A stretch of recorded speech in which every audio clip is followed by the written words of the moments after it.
However, I believe the solution to kind of avoiding, I guess, what the DC model is really encourage small business, small local owned business, because that's really going to set the economy, right? So we really have to lower the tax rate, lower the property tax rate, allow for these, small businesses and the small economic development, because Baltimore is a community-driven type city. So, Right. Support for local small businesses will be key to our, thriving economy, because now the money is real circular in that it's or cyclical in that it's staying within our community and building within its own community. So then the residents and the small business owners within the city will be able to set prices and set the rates, which in turn makes it more affordable for the people within it. So allowing for that process, we're really, keep Baltimore affordable, while encouraging, small businesses and things like that. We could really turn Baltimore into the new Black Wall Street, because, we have a majority, African American population. Mm-hmm. We have some, great, thought leaders in the areas of music and, film and production and technology. Mm-hmm. And, let's not forget, we have the port, we have labor jobs, we have, everything that, we need to thrive here. Right. We just have to empower, and I don't like using the word empower, because I don't think it's the government's job to empower people. Mm-hmm. But we do have to allow for that economic development to take place, instead of putting regulations or allowing just for certain people, certain contractors, certain Right. out-of-state developers, certain out-of-state entities Right. to just take stronghold in the city. Yeah, thank you for flagging that, because again, going back to the traditional model is that, you have, a government contract, and literally, like, we know who is a useful nonprofit and who's a not useful nonprofit, who's a good developer and a not a good developer on the ground. But the folks who are making these decisions on who wins these bids, most of it, let's be honest, it's pay to play.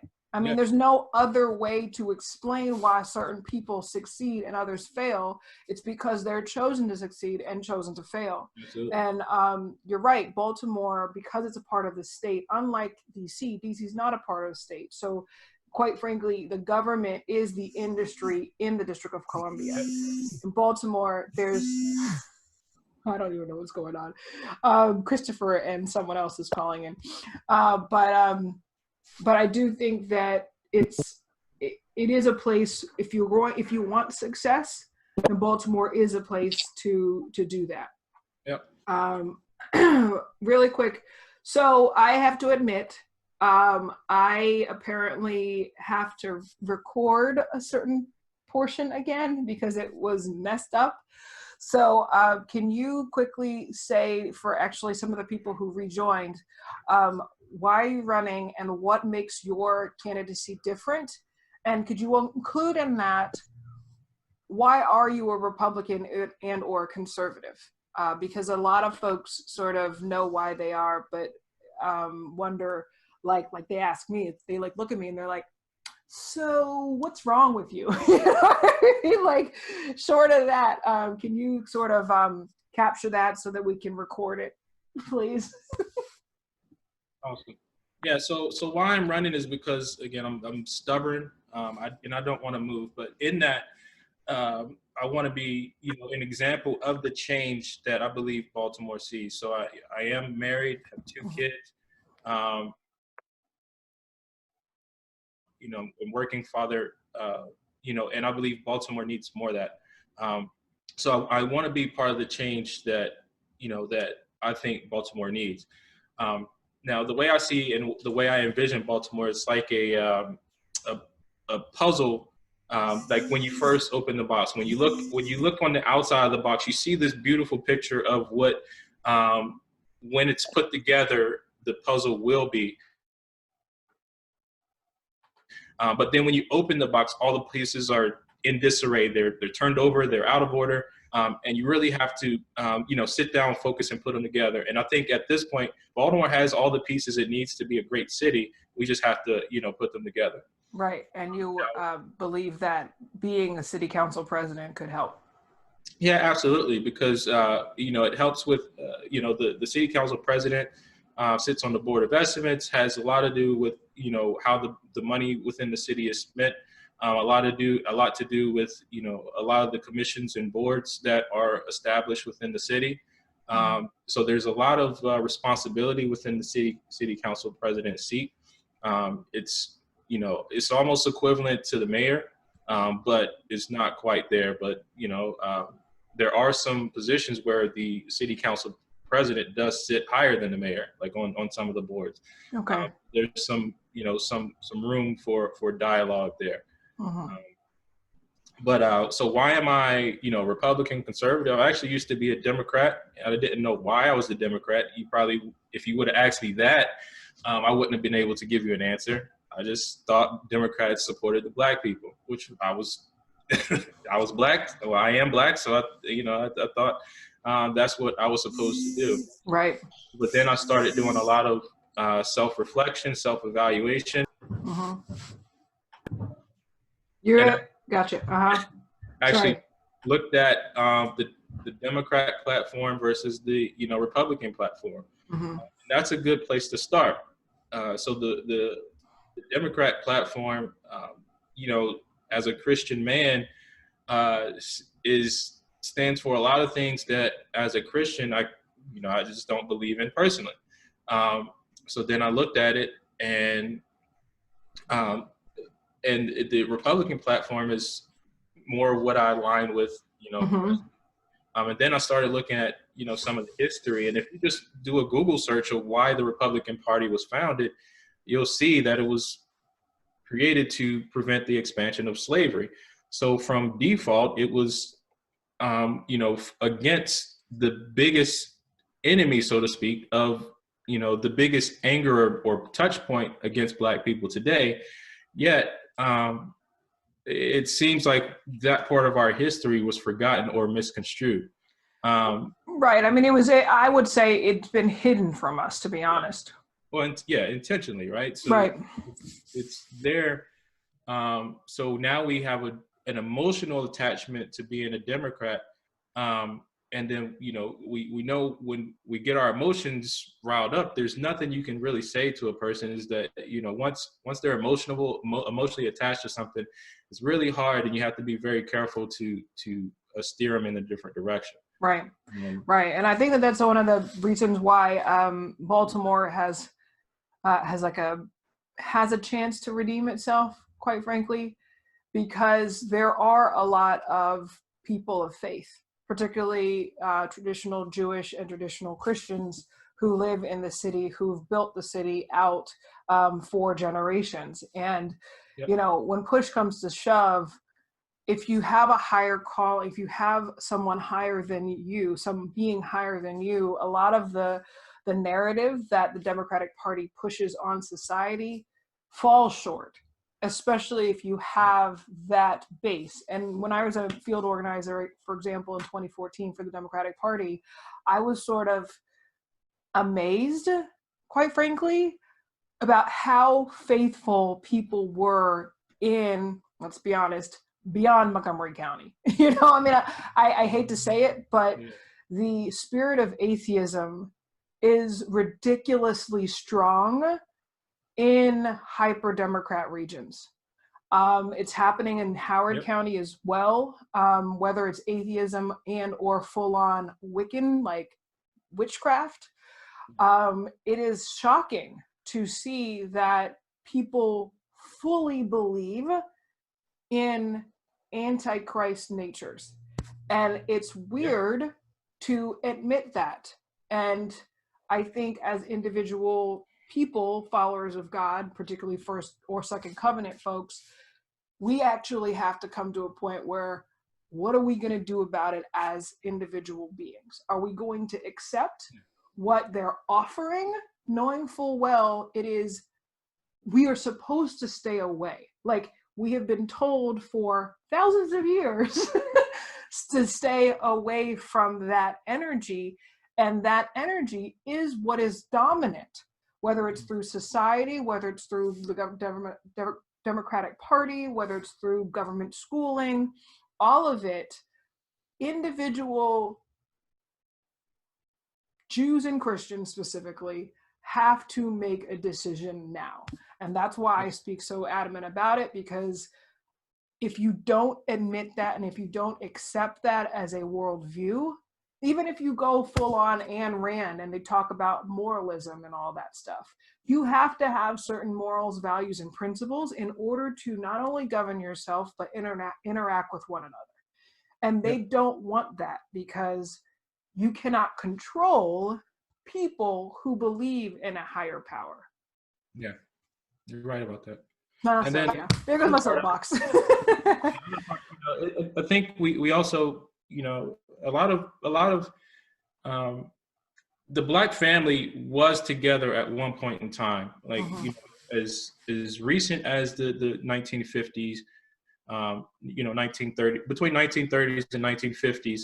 The Black family was really strong together, so much so that more white people were born out of wedlock than the Black community. And in the Black community, it was seen as foreign to some of the things that are more common today. But from a Christian's perspective today, it's like we don't really think any of that stuff is really happening. Like, we just see it. And a lot of us just go about our daily lives, not really recognizing a lot of things are really happening around us. Right. And that's just being, for lack of a better way of putting it, just ignorant to reality. And I think it's time for us really to start, standing up and just standing up for, just believing what you believe in, and standing up for your own families, just period. Just stand up for your family, and then the rest will take care of yourself. Because you have the power to do so. I mean, that's the thing. Fundamentally speaking, that's what free will is. We have the power to self-regulate and identify and tap into our God-given potential and thrive. Like, that is something that is not only a conservative thing, it is definitely a God-centered ideal. And it has been culminated in this place called the United States of America. No other place in the world have you been able to do that, regardless of your skin color and or gender. Part of this politically, though, is that you do have to be careful, because I don't want to preach to constituents, right? It's not my position to preach to the people that I want to serve.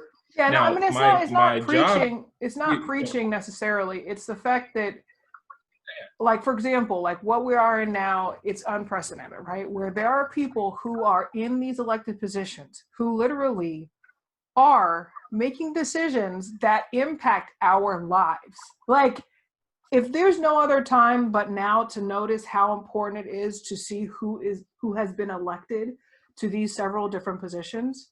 You want to make sure that whoever you have decided to fill that seat is governed in a way that because you can't go to their office, you cannot, see them, you can't tell them anything. You want to make sure when push comes to shove, they are making the right decision. How are they making that decision?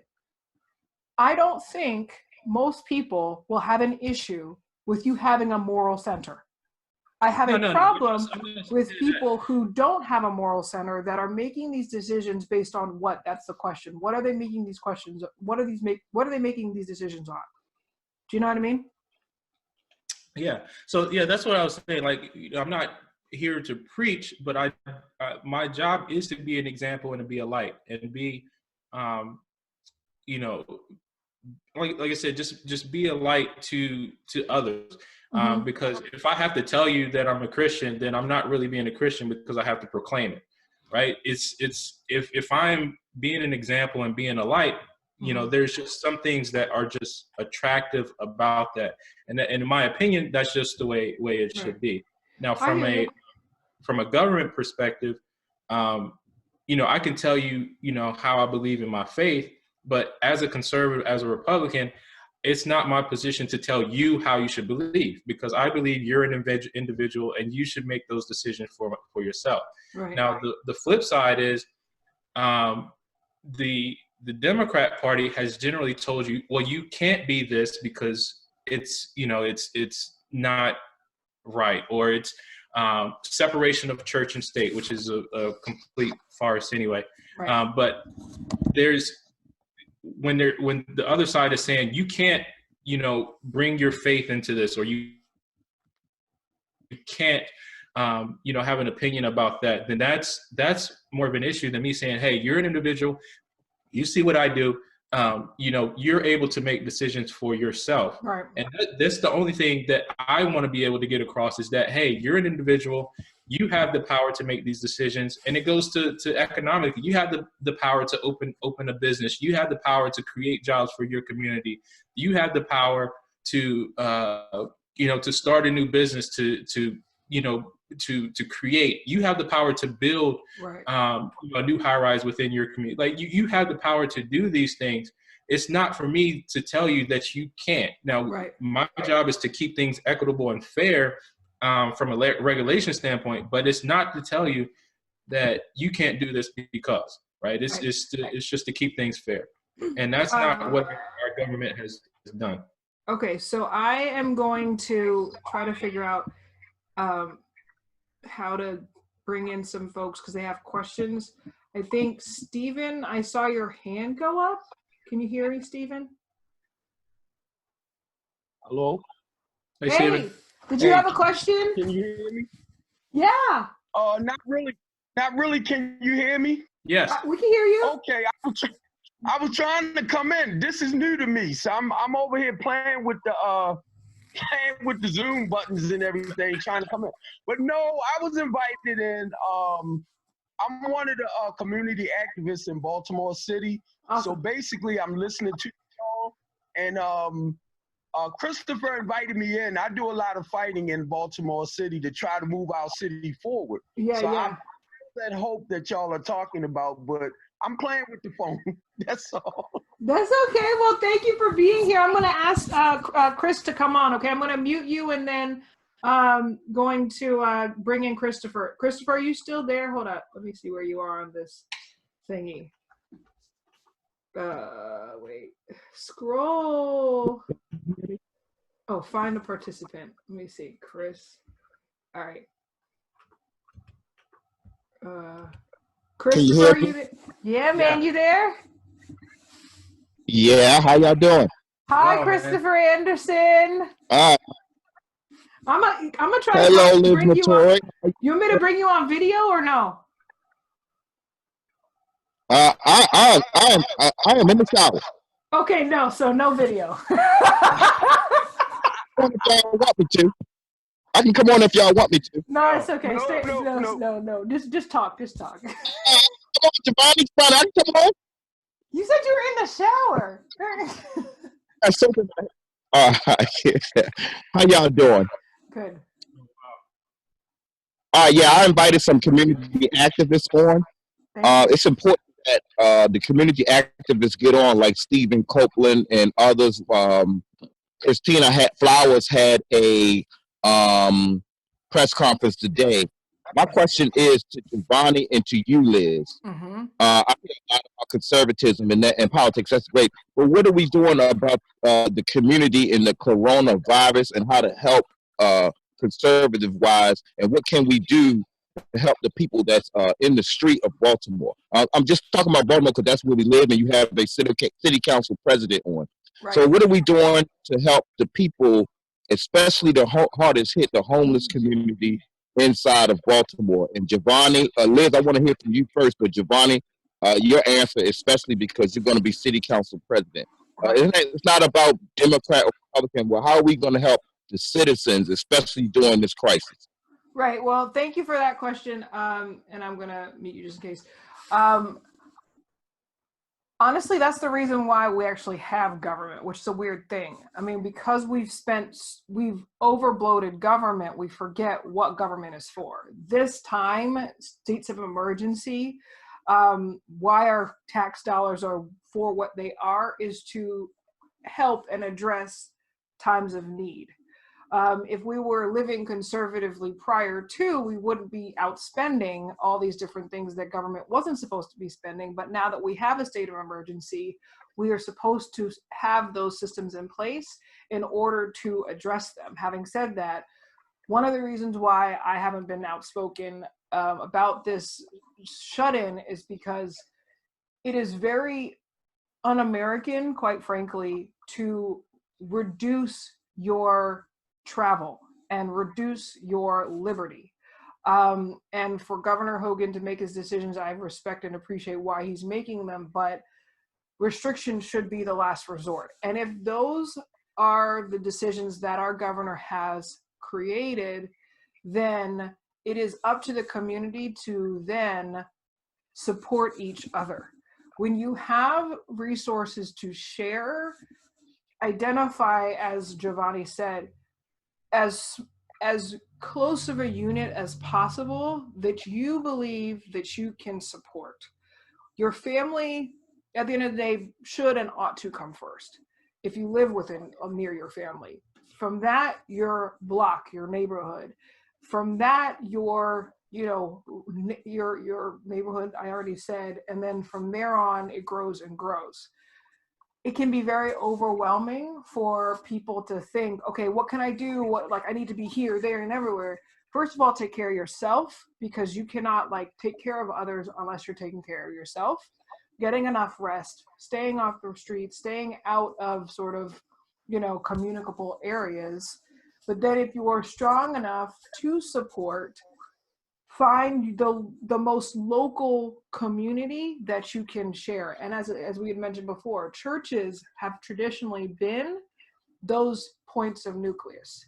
So see what your churches are doing, and then seeing what your community groups are doing, and support the ones that you can support. If you can't physically be there, then yeah, and you have the means to financially give, because knowing full well that people don't have the financial means to give, then be that person that can help financially, because not everybody has that. When it comes to the homeless population, that is a problem. We should have, again, transferred the buildings that have been sitting vacant for 5, 10, 15, 20, 30 years, and should have already retrofitted those buildings for the homeless community. Now that they're not there, we need to identify, are there buildings that can be used as housing units? Those are decisions that the city council and the mayor, and then on top of that, the state and perhaps the federal finances can come down, trickle down to be able to support. But it's an all sort of hands on deck to where as far as you can reach, whether it's your financial means, if you have extra, canned goods. A lot of people have been giving to the soup kitchens, etc. Also being that person to, now that it's been a week and a half in, there needs to be reinforcement, because the people who have been on the front lines have been there. We need to sort of, recycle and bring more people in to help those folks have some alleviation. But we, of course, are now running into the challenge of being overexposed to other folks. It's about, do you think that you have the means to be able to offer your services? And Jovani, do you have anything to say? Because I feel like I've been speaking. Sorry. So I agree with with a lot of what you're saying. Like we within my community, we have a text thread. We have who needs what, and we make those things happen. Like I said, a lot of this stuff will be community driven. The communities are what's going to rise as a result of this crisis. Now, the homelessness population, it was a crisis before COVID-19. Right. So the way I see it, nothing's really changed as a result, because we have our homeless population already living with some some probably horrible diseases that need to be addressed right now, regardless of COVID-19. So, you know, maintaining that, and I think more needs to be done far as the amount of homeless, I'm sorry, a lot of abandoned properties that are within the city. Right now, the city spends $10 million a year just boarding up vacant houses, right? That's just boarding them up. $10 million could go a long way with helping and assisting our homeless population. And as city council president, and sitting, you know, within the Board of Estimates to help direct some of the funds, we can make those type changes to change our community, to allow for, instead of boarding up these houses, let's focus on areas that we could actually create houses and remodel and reestablish these homes. With it, as city council president, there are a lot of funds that right now are just being wasted on other quote unquote resources that aren't really beneficial to our community and are Let's really be honest, it's not being wasted. It's being given to people who they want to give it to. Right. Yeah, it's just ways to funnel money. Yeah. I mean, it's a pay to play. It's like, again, like I sort of find it very laughable when people say, oh, what are we doing about the buildings, when they know that the developers who they're hanging out with are the exact same people who are making money off of it. It's like everybody knows, like whether it's corrupt churches, whether it's corrupt nonprofits, whether it's corrupt contractors, people know who's good and who's evil. And if you don't address sort of, you know, where the money hits the road, like whether it's with the city council president, whether it's with the mayor, whether it's through Congress, if you don't adjust the route, it just keeps on going. It just will, you'll basically shift this group of money to another group of people, to another group of people, especially when that political campaign like nugget is still there. You have to literally take that out in order for people not to have the control. Like basically you talk about purse strings, it's not about purse strings, it's about puppet strings. We straight up have puppets from top to bottom who have been placed there by the money, and you follow the money and it's a vicious cycle. Like it's like you literally have to cut the cord right now, or else you're going to see it over it again and again. What'd you say? Yeah, there's some things that we could talk to about the money. But I want to see, are there any other questions? And Chris, does that address that question?